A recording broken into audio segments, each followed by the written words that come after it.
Da noite para o dia, a República vira de pernas para o ar. Temer é alvo de denúncias do dono da JBS. Em gravações, o presidente aparece dando aval para a compra do silêncio do deputado cassado Eduardo Cunha. A irmã de Aécio Neves é presa e ele é afastado do cargo de senador. E agora, como fica o Brasil depois de todo esse escândalo? É o que você confere agora nessa reportagem de Almir Costa. A Polícia Federal amanheceu na porta do prédio no Rio de Janeiro, onde o senador Aécio Neves tem apartamento. A irmã dele, Andréia Neves, foi presa.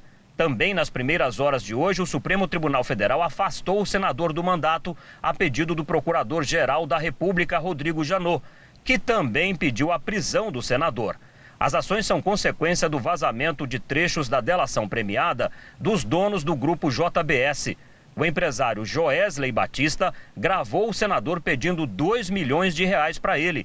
Dinheiro que, segundo a conversa gravada, seria para o tucano pagar sua defesa nos processos da Operação Lava Jato. Um primo do político pegou o dinheiro que foi depositado na conta de outro senador, Zezé Perrella, também de Minas Gerais. O mesmo Joesley Batista gravou também o presidente da República, Michel Temer. Na delação, o empresário acusa o presidente de autorizar a compra do silêncio do ex-deputado federal Eduardo Cunha, que está preso em Curitiba, e do operador do PMDB, Lúcio Funaro. O delator da JBS disse que Temer tinha pleno conhecimento da Operação Cala Boca e ainda teria dito na gravação que deveria ser mantida por Joesley, que em troca pediu ajuda do presidente para resolver um assunto de interesse do grupo junto ao governo federal, o que foi acertado pelo deputado Rodrigo Loures, indicado por Temer. Um dos pagamentos a Loures, de R$500 mil, foi filmado pela Polícia Federal. Seria parte da propina acertada pelo parlamentar, que seria paga durante 20 anos. As denúncias contra o presidente caíram como uma bomba no Congresso. Na Câmara, deputados defenderam aos gritos a saída do presidente. PCdoB, como vota? A sessão foi encerrada e a Rede Sustentabilidade pediu o impeachment de Michel Temer. Partidos de oposição reforçaram o coro pelo fim do governo. Se realmente ele estiver preocupado com o futuro do país, neste momento ele tem que renunciar. Não existe mais qualquer possibilidade de continuidade de Temer à frente da presidência da República. Nesse momento em que surgem essas gravações, fica claro que esse governo não tem legitimidade para continuar governando. Chegou ao ponto final. Tem que devolver ao povo a escolha do novo mandatário da nação. Não temos mais condição de votar reformas com esse clima, tanto que a sessão da Câmara dos Deputados foi encerrada para que nós não manifestássemos no plenário da Casa. Este cientista político avalia a denúncia contra o presidente como de extrema gravidade. Um presidente da República com provas robustas diretamente envolvido na obstrução da atuação do Poder Judiciário é um episódio sem precedentes na história republicana do país. É muito grave. Para o cientista político, Temer tem 3 saídas. A primeira é a renúncia, que ontem o presidente descartou, mas isso pode mudar à medida em que apareça o áudio, em que apareçam imagens comprometedoras da sua atuação junto à JBS. A segunda possibilidade é uma decisão do Tribunal Superior Eleitoral, que nós sabemos não vai atuar apenas tecnicamente e pode, portanto, intervir para arrefecer essa profunda crise política. E a terceira é um processo de impeachment. Por um desses 3 caminhos, certamente o governo Temer termina nos próximos dias. Francisco Tavares também considera que eleições diretas seriam o melhor para o país.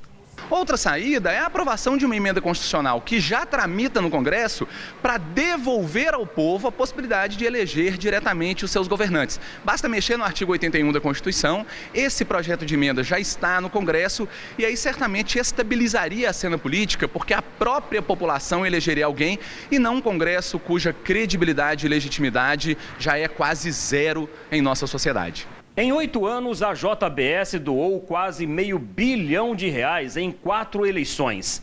Tanto dinheiro em troca da ajuda de políticos para conseguir se favorecer junto ao poder público. A população está escandalizada com o envolvimento do presidente da República nas denúncias da JBS e defende a saída de Michel Temer. Impeachment, né? A única coisa que tem que acontecer agora é o impeachment. A única coisa que devia fazer é caçar ele rapidinho, igual a Dilma. Tem que mais é sair fora, né? Chega de tanta corrupção.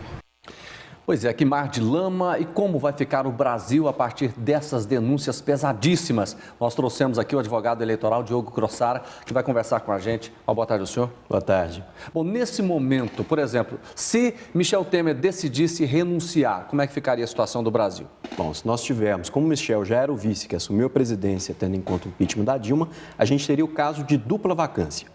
No atual momento, que a Constituição prevê é que nós teríamos uma eleição indireta, ou seja, o Congresso Nacional é que votaria para escolher o novo presidente da República. E quem poderia ser esse candidato, vamos dizer assim? Qualquer um do povo, o senhor poderia. Qualquer um, mas eleito pelo Congresso. O Congresso, apenas os deputados e senadores é que votariam para eleger o novo presidente da República no mandato tampão. Agora, até que ponto o julgamento no TSE, que acontece no próximo dia 6 de junho, pode interferir? Se nós não tivermos uma renúncia imediata do presidente, nós já temos o início do processo no TSE, onde a chapa Dilma Temer ela vai ser julgada. Nesse caso, a gente teria um cenário que poderia vir até a termos eleições diretas. Hoje nós não temos, a Constituição fala que a eleição é indireta, mas existem uma PEC lá, proposta pelo deputado federal Meiro Teixeira, que propõe para esses casos eleições diretas. E nós já temos na legislação eleitoral uma alteração de 2015, onde ficou previsto que se a vacância ocorrer antes dos 6 últimos meses do mandato, e aqui nós estamos a 18 meses do fim do mandato, nós teremos eleições diretas. Isso já está valendo para prefeitos e para governadores. E as eleições do ano que vem, como ficariam? Ficariam mantidas. O mais importante nesse momento é não tentar se discutir manobras para se antecipar a eleição ou mudar a regra do jogo. Essa questão de ser eleição direta ou indireta importa numa interpretação da Constituição que o Supremo pode fazer e falar, não, aplica-se ao presidente da República a mesma regra que já aplica para prefeito e governador. Vamos lembrar que nós estamos tendo agora um processo eleitoral para governador no Amazonas, que foi cassado por uma matéria eleitoral. Isso poderia ser feito. O que nós não podemos pensar é em tentar antecipar a eleição, mudar a regra do jogo. Porque, acima de tudo, num momento tão grave como que a gente está vivendo, a gente tem que ter a garantia de que a ordem constitucional vai ser mantida. Pois é, e de acordo com essa delação premiada lá do Joesley, do grupo JBS, ele disse o seguinte, que teria repassado essa informação e Michel Temer teria dado o aval para que realmente fosse pago o dinheiro para que Eduardo Cunha ficasse calado. E aí? Bom, isso é crime, isso pode representar uma obstrução à justiça. Aí cabe impeachment? Caberia o impeachment porque isso foi praticado durante o mandato e também caberia um processo criminal, um crime de responsabilidade perante o Supremo Tribunal Federal. Isso poderia acontecer de imediato. A gente tem até uma ação direta de inconstitucionalidade onde o Supremo, hoje, até agora, nenhum presidente foi processado no curso do mandato. Esse é o entendimento que se tem até hoje. Mas o Supremo pode mudar isso em breve e permitir que Temer seja processado. Mas isso já é motivo para o impeachment. Agora o Joesley já revelou aí propina de 60 milhões a Aécio Neves, compra de partidos em 2014. Também revelou que comprou o apoio de outros partidos políticos para apoiar Aécio a presidente. O jornalista que divulgou em primeira mão tudo isso, do jornal o Globo, Lauro Jardins, já afirmou também que daqui a poucos minutos vai revelar e mostrar fotos de malas de dinheiro de Aécio Neves. Todas essas denúncias ainda podem respingar em mais pessoas? Bom, as primeiras informações mostram que teriam 1.890 políticos citados nessas delações dos dois irmãos Batista. Nós temos agora, às 14 horas, marcada a sessão do Supremo Tribunal Federal, que vai decidir sobre o pedido de prisão do senador Aécio Neves. Esse pedido ainda não foi julgado, bem como do deputado federal do Paraná, que também teria sido citado nisso. Os desdobramentos daqui para frente vão ser... Cada minuto vocês vão ter novas informações, todos nós estamos estarrecidos com isso, vão ter novas informações. O que quer dizer que o Supremo vai julgar se prende ou não os dois deputados, um deputado e um senador. Pelo que o senhor conhece, vão ser presos ou não? A chance, nesse momento, é muito grande, até porque... Então, Aécio Neves pode ficar preso? Vamos lembrar que o último fato parecido que nós tivemos foi a questão da prisão do senador Delcídio Amaral. Sim. E o Supremo decretou essa prisão o ano passado e depois ele veio fazer uma delação. E a questão do Aécio é muito mais grave, né? Aparentemente, sim. Ainda é muito embrionário para se dizer, mas esse pedido vai ser apreciado pelo plenário do Supremo e pode ter certeza que com o voto favorável do ministro Fachin, que é o primeiro a votar nesse tipo de caso. Quantos pedidos de impeachment tem? Até agora são 3 pedidos protocolados. Agora à tarde, alguns partidos, a rede vai reajustar o pedido que ela já tinha formulado. Alguns outros já assinaram. É muito possivelmente que a gente já tenha na mesa do presidente da Câmara, que faz a admissibilidade do pedido, o deputado Rodrigo Maia, a gente já deve ter no mínimo 9, 10 pedidos. A OAB, inclusive, avalia já o pedido de impeachment do presidente. Mas a tramitação desses pedidos de impeachment no Congresso ainda é mais demorada que o julgamento no TSE previsto para acontecer no dia 6 de junho? Sim. A tramitação do processo de impeachment é importante que, mesmo sendo fatos graves, a gente não mude a ordem processual. Esses prazos precisam ser obedecidos porque a gente vive no Estado de Direito. O fato pode ser o mais grave que for, mas nós temos que manter aquilo que está na Constituição. E é insustentável a situação do presidente Michel Temer. Ele cai, na sua opinião? Vai ser muito difícil. O momento é muito complicado, né? É um momento ímpar. Digo que desde o início do período militar, do fim do período militar, nós não temos nada parecido.